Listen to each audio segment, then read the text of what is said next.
hello everybody. We are here on a very cold January day, so I thought maybe it'd be fun to read a story about someplace cold.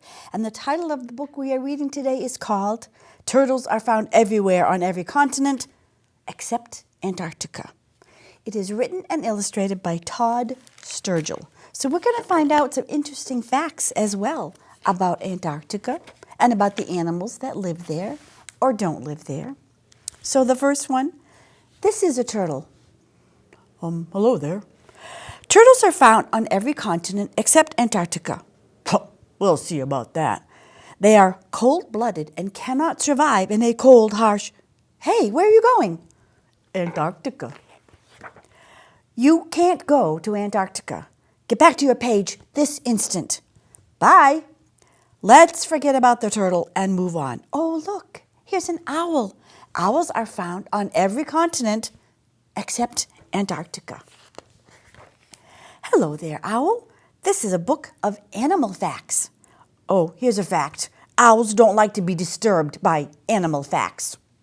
Owls rarely pay attention to turtles. Want to come with me to Antarctica? Why, yes. Since I'm already awake, I'll join you. Those two will never make it. On to the next animal fact. Dung beetles are found on every continent, except Antarctica. Hey, wait, where's the dung beetle? He's with us. Why would a dung beetle travel to Antarctica with a turtle and an owl? 2 words, penguin poop. This book is not going as planned. Here we have a snake, a mouse, and a bee. Guess what? They're found on every continent except Antarctica, and it will stay that way. Snakes are known to break the rules. We mice are natural explorers. You can't stop me. Oh, you've got to be kidding me.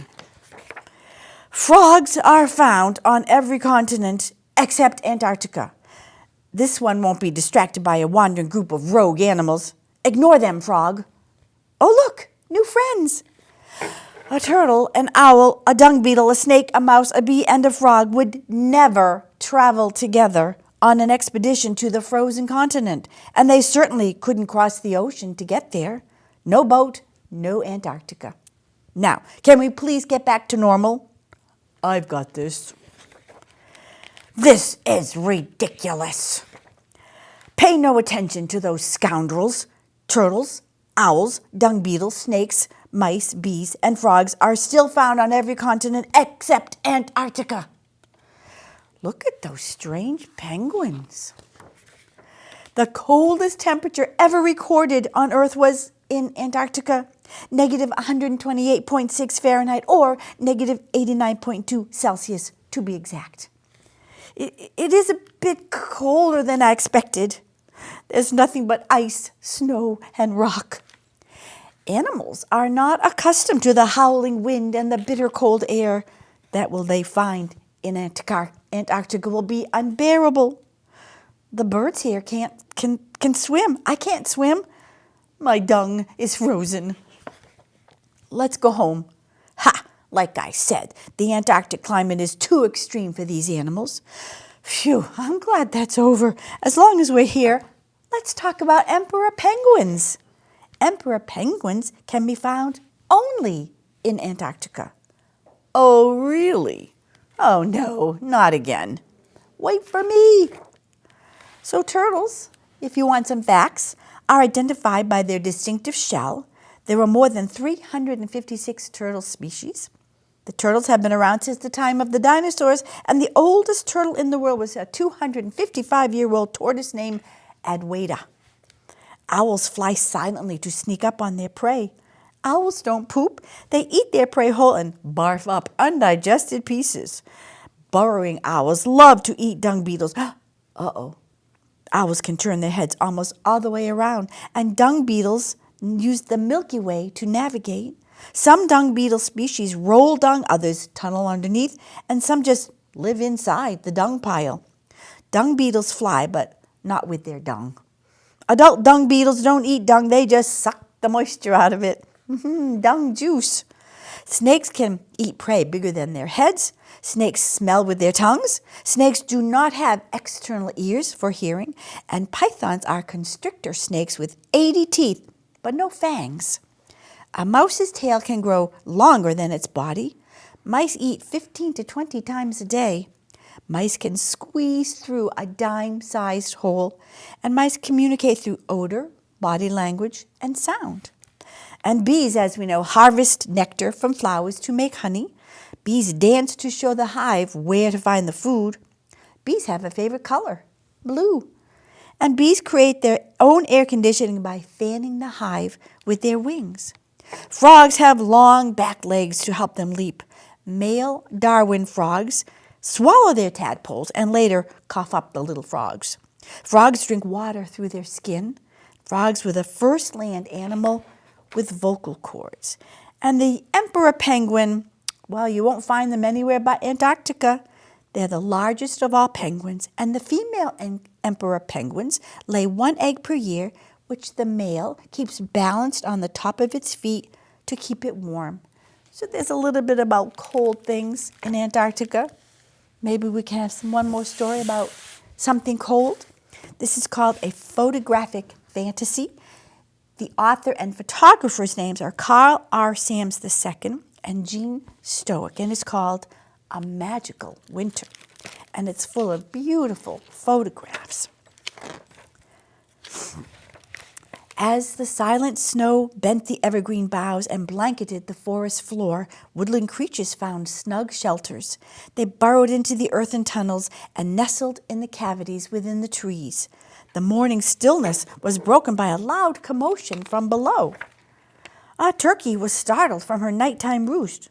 "Hey, down there, what are you guys squabbling about?" Something's coming, it's blinding white and coming fast," gobble, gobble, gobbled the turkeys. High in their evergreen home, the red squirrels chattered.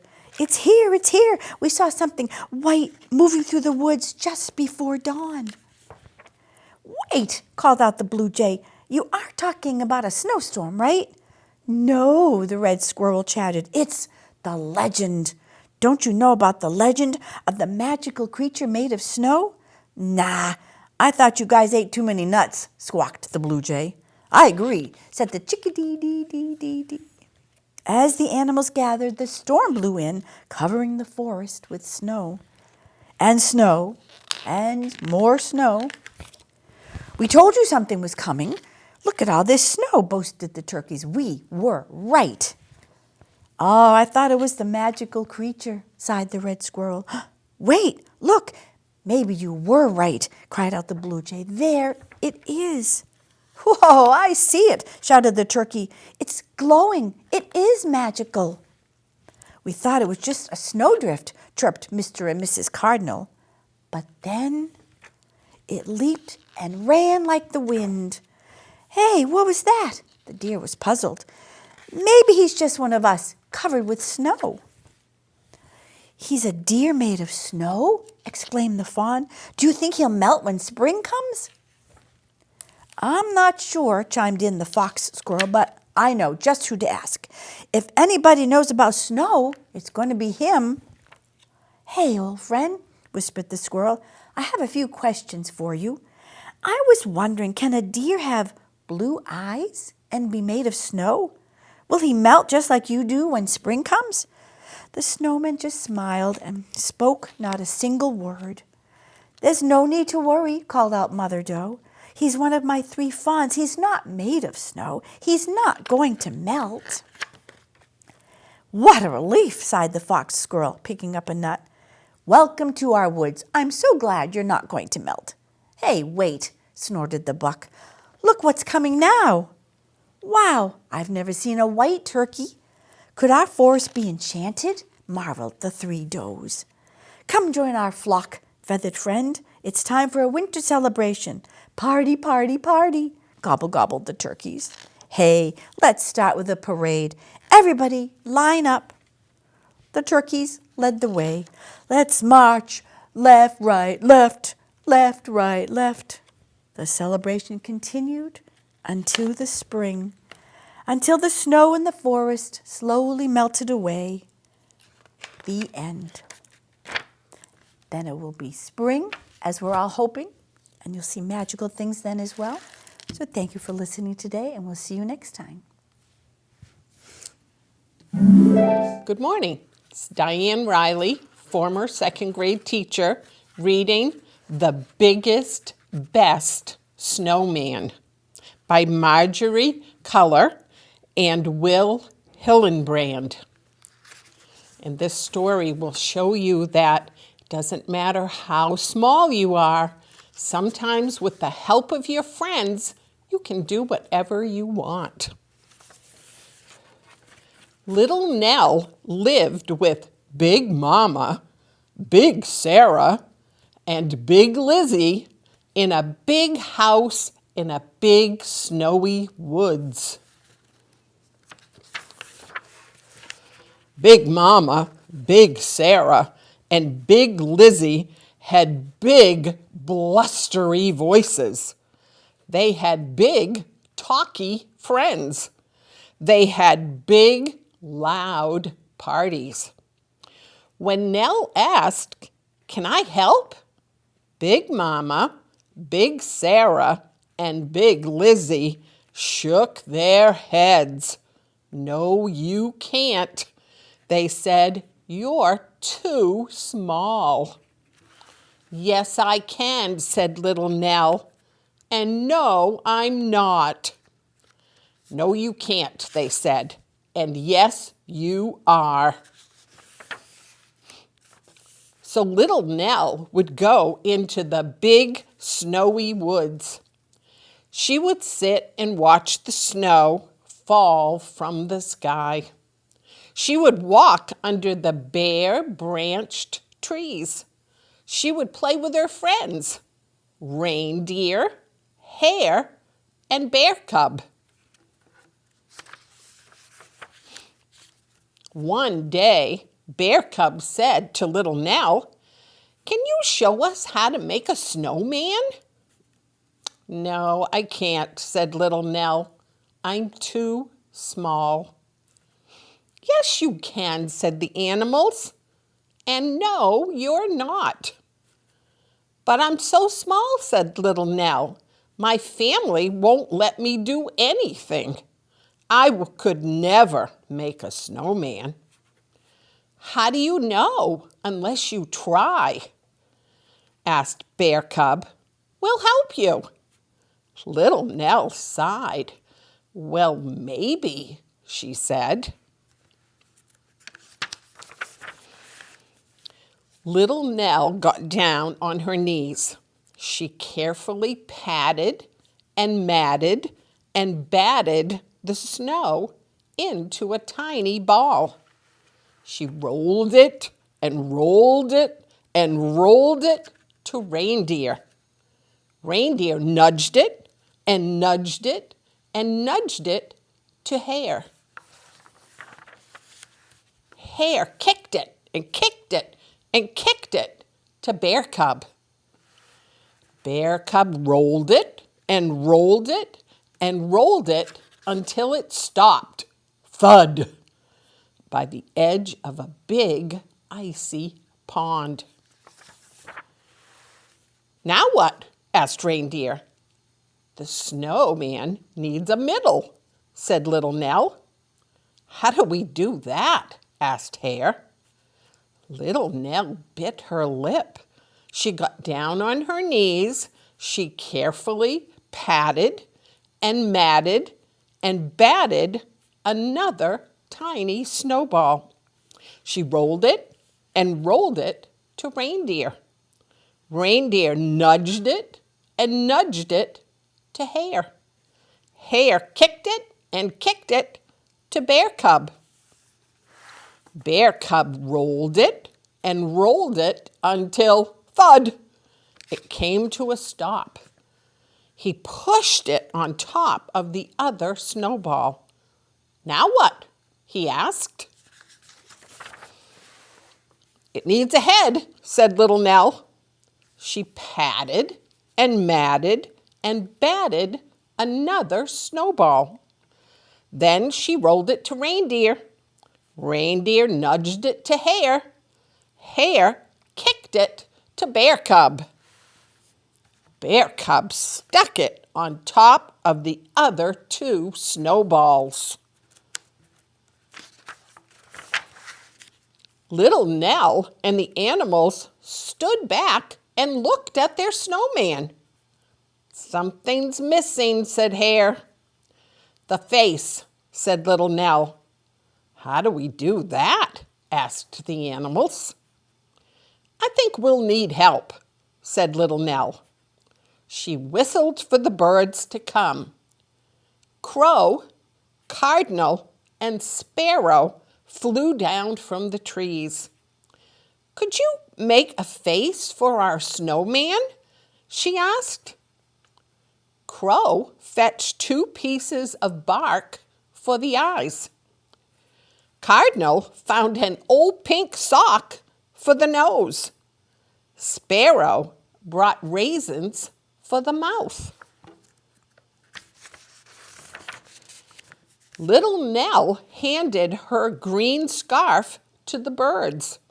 They wound it and wound it and wound it around the snowman's neck. Then they added the 2 sticks for the arms. The snowman was finally finished. Little Nell and the animals gazed up at their creation. "Wow," said the animals. "Wow," said Little Nell. It was almost lunchtime. Little Nell said goodbye to her friends. She walked home through the big, snowy woods. Big Mama, Big Sarah, and Big Lizzie were waiting for her.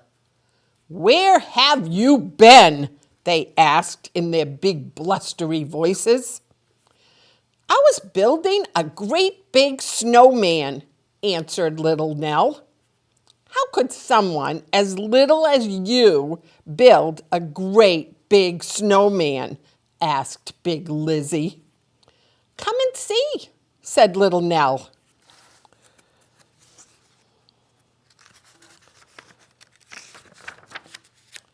So Big Mama, Big Sarah, and Big Lizzie followed Little Nell through the big, snowy woods to the snowman.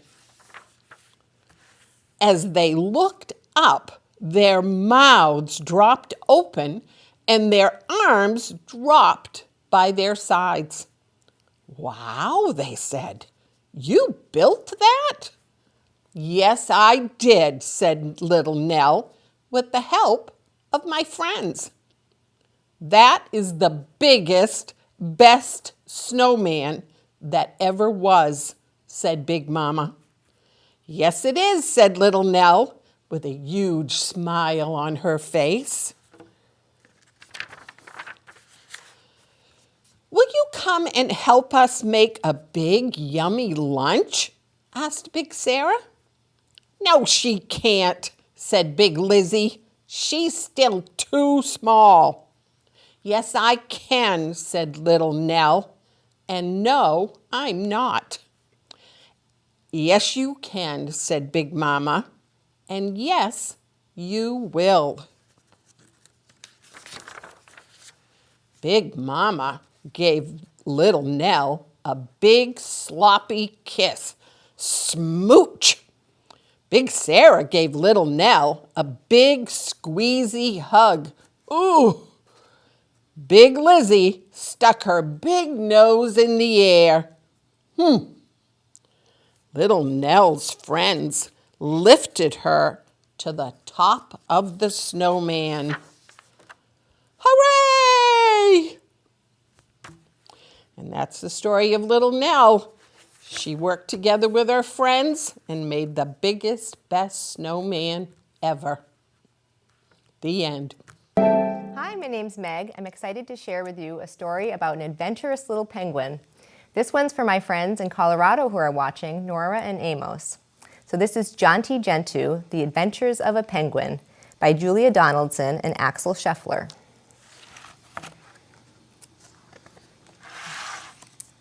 There once was a penguin called Jonty Gentoo. He lived with his aunts in a pond at the zoo.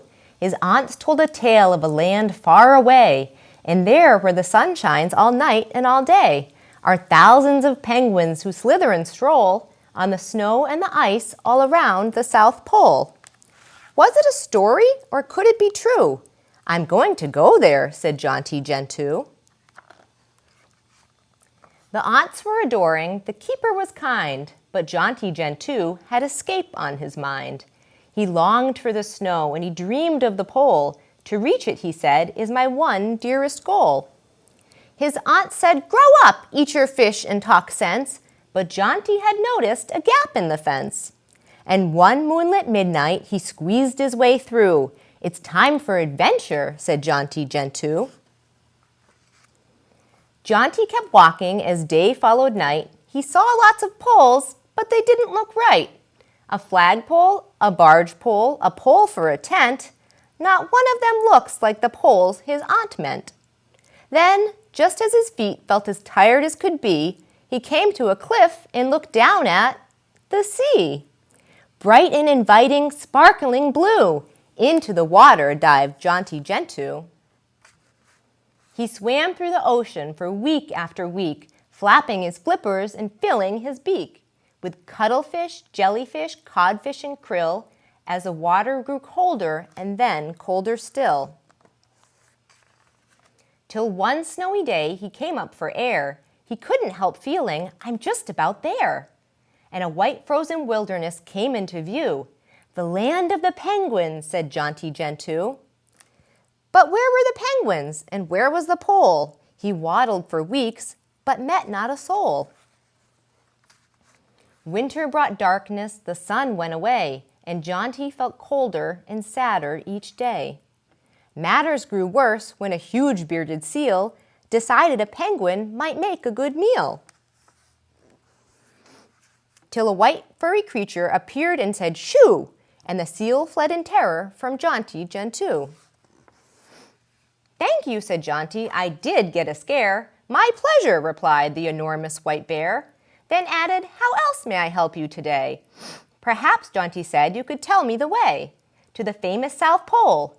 But the polar bear said that Jonty had come to the North Pole instead. And there wasn't a pole there as far as he knew.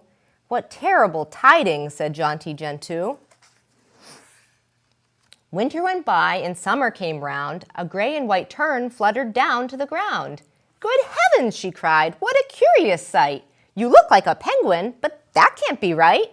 I've never seen a penguin up here, but at the South Pole, which I visit each year, are thousands of penguins exactly like you.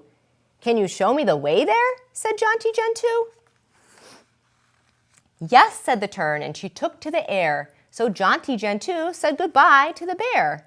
Then the bird in the air and a bird in the sky, one diving deep while the other flew high, traveled together through sunshine and storm for mile after mile till the waters grew warm. There were swordfish that soared, there were blue whales that blew. This is the life, declared Jonty Gentoo.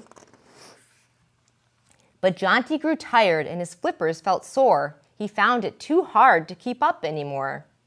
Then look, said the tern, who had spotted a boat. On board stood a man in a bright yellow coat.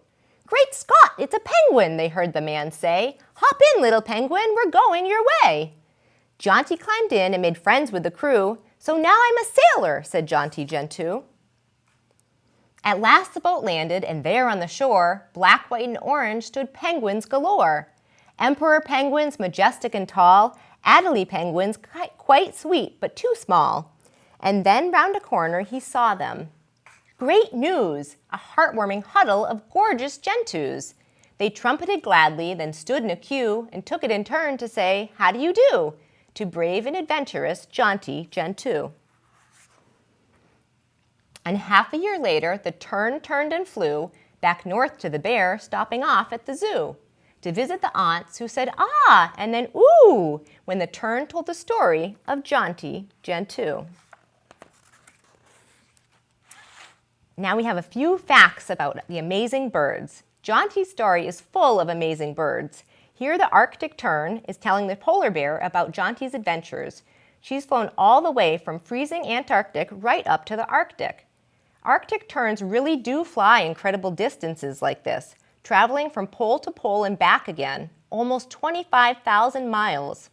Every year they fly south, following the warm weather all the way to Antarctica. Then, when winter comes to Antarctica, they fly back north again. It's the longest migration of any creature on Earth.